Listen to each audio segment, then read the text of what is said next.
Hello friends. आज मैं NTA UGC net का सिलेबस एनालिसिस करने जा रही हूँ। पेपर फर्स्ट का सिलेबस में एनालिसिस करने जा रही हूँ, उसका विश्लेषण करने जा रही हूँ। आप लोग कंफ्यूज रहते हैं कि क्या पढ़ना है क्या नहीं पढ़ना है सिलेबस में, तो मैं उसी के बारे में आज बता रही हूँ। 10 यूनिट में पेपर फर्स्ट को डिवाइड किया गया है। फर्स्ट यूनिट में है टीचिंग एप्टीट्यूड, शिक्षण अभिवृत्ति, teaching concept, objective, levels of teaching, इसमें पढ़ना है। शिक्षण अवधारणाएं, उद्देश्य, शिक्षण का स्तर, स्मरण शक्ति, समझ और विचारात्मक विशेषता और मूल अपेक्षा। तो फर्स्ट यूनिट में टीचिंग एप्टीट्यूड, शिक्षण के बारे में पढ़ना है।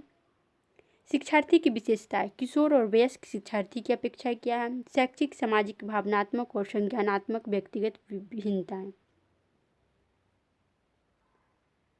फिर है शिक्षण प्रभावक तत्व, शिक्षक, सहायक सामग्री, संस्थागत सुविधा, शैक्षिक वातावरण। उच्च अधिगम संस्थाओं में शिक्षण की पद्धति, अध्यापक केंद्रित बनाम शिक्षार्थी केंद्रित पद्धति, ऑफलाइन बनाम ऑनलाइन पद्धति, स्वयं प्रभा, मुक्स आदि, स्वयं प्रभा इत्यादि इसमें पढ़ना है। मुक्स के बारे में पढ़ना है। शिक्षण सहायक प्रणाली, परंपरागत, आधुनिक और आईसीटी आधारित है, इसमें वो भी पढ़ना है।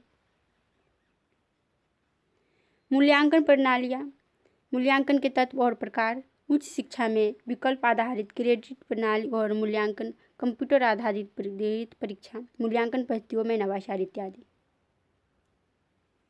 सेकेंड यूनिट में शोध अभिवृत्ति, रिसर्च एप्टीट्यूड, शोध, अर्थ, प्रकार और विशेषताएं, प्रत्यक्षवाद एवं उत्तर प्रत्यक्षवाद, शोध के उपागम, शोध पद्धतियाँ, प्रयोगात्मक, विवरणात्मक, ऐतिहासिक, गुणात्मक एवं मात्रात्मक, क्वांटिटेटिव और क्वालिटेटिव रिसर्च भी पढ़ना है।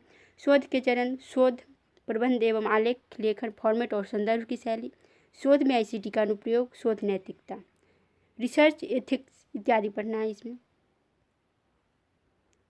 यूनिट 3 में बोध है। एक गद्यांश दिया जाएगा, उस गद्यांश की से पूछे गए प्रश्नों का उत्तर देना होगा। यानी एक पैराग्राफ दिया हुआ रहता है और उसका आंसर देना रहता है पैराग्राफ के को पढ़ कर। यूनिट 4 संप्रेषण, संप्रेषण का अर्थ, प्रकार और अभिलक्षण, सब प्रभावी संप्रेषण, वाचिक एवं गैर वाचिक, अंतर सांस्कृतिक एवं सामूहिक संप्रेषण, कक्षा संप्रेषण इत्यादि।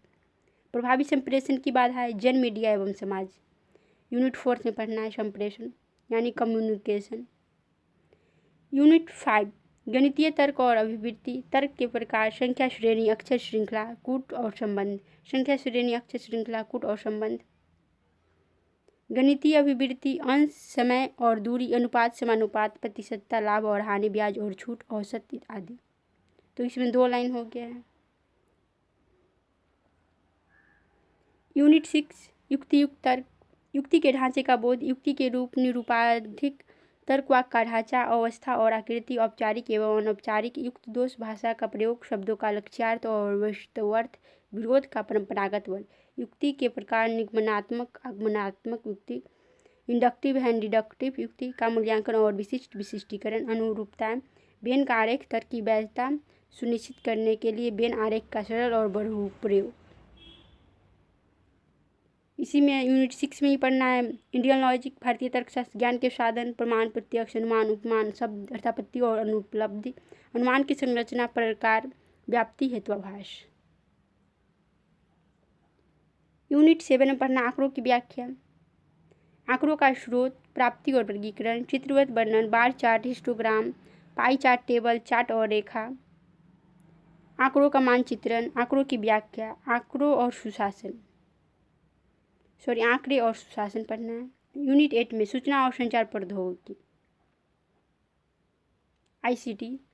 आईसीटी समान संक्षिप्तता और शब्दावली, इंटरनेट, इंट्रानेट, ईमेल, श्रव्य, दृश्य, कॉन्फ्रेंसिंग की मूलभूत बातें, उच्च शिक्षा में डिजिटल पहल, आईसीटी और सुशासन इत्यादि। यूनिट 9 में पढ़ना है लोक विकास और पर्यावरण, इन्वायरमेंट के बारे में पढ़ना है। विकास और पर्यावरण, मिलेनियम डेवलपमेंट और संपोषणीय विकास का लक्ष्य, मानव और पर्यावरण समव्यवहार, निर्याती क्रियाकलाप और पर्यावरण पर उनके प्रभाव, पर्यावरण परक मुद्दे, स्थानीय, क्षेत्रीय और वैश्विक, वायु प्रदूषण, जल प्रदूषण, मृदा प्रदूषण, ध्वनि प्रदूषण, अपशिष्ट, ठोस, तरल, बायोमेडिकल, जोखिमपूर्ण, इलेक्ट्रॉनिक, जलवायु परिवर्तन और इसके सामाजिक, आर्थिक तथा राजनीतिक आयाम इत्यादि पढ़ना है यूनिट 9 में। इसमें पढ़ना है और मानव स्वास्थ्य पर प्रदूषकों का प्रभाव, प्राकृतिक और ऊर्जा के स्रोत, सौर, पवन, मृदा, जल, भू ताप, बायोमास, नाभिकीय और वन, प्राकृतिक जोखिम और आपदाएं, न्यूनीकरण की युक्तियाँ, पर्यावरण संरक्षण अधिनियम 1986 भी पढ़ना है। जलवायु परिवर्तन संबंधी राष्ट्रीय कार्य योजना, अंतर्राष्ट्रीय समझौते प्रयास, मॉन्ट्रियल प्रोटोकॉल, रियो सम्मेलन, जैव विविधता सम्मेलन, क्योटो प्रोटोकॉल, पेरिस समझौता, अंतर्राष्ट्रीय सौर संधि इत्यादि। वही में यूनिट 10 में उच्च शिक्षा, हायर एजुकेशन पढ़ना है। इसमें उच्च अधिगम संस्थाएं और प्राचीन भारत में शिक्षा आदि के बारे में पढ़ना है। प्राचीन बारे में शिक्षण संस्थाएं, स्वतंत्रता के बाद भारत में उच्च अधिगम और शोध का उद्भव, भारत में प्राच्य, पारंपरिक और गैर पारंपरिक अधिगम का कार्यक्रम, व्यवसायीकरण, तकनीकी और कौशल आधारित शिक्षा, मूल शिक्षा और पर्यावरण शिक्षा, नीति, सुशासन, राजनीति और प्रशासन इत्यादि के बारे में पढ़ना है।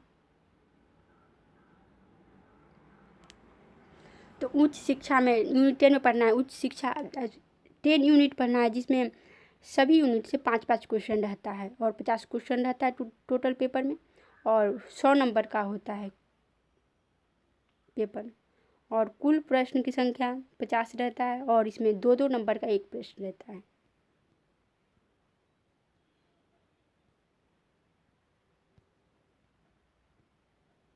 वीडियो पसंद है तो इसे लाइक और चैनल को सब्सक्राइब अवश्य करें और कमेंट बॉक्स में ज़रूर लिखिए कैसा लगा मेरा वीडियो।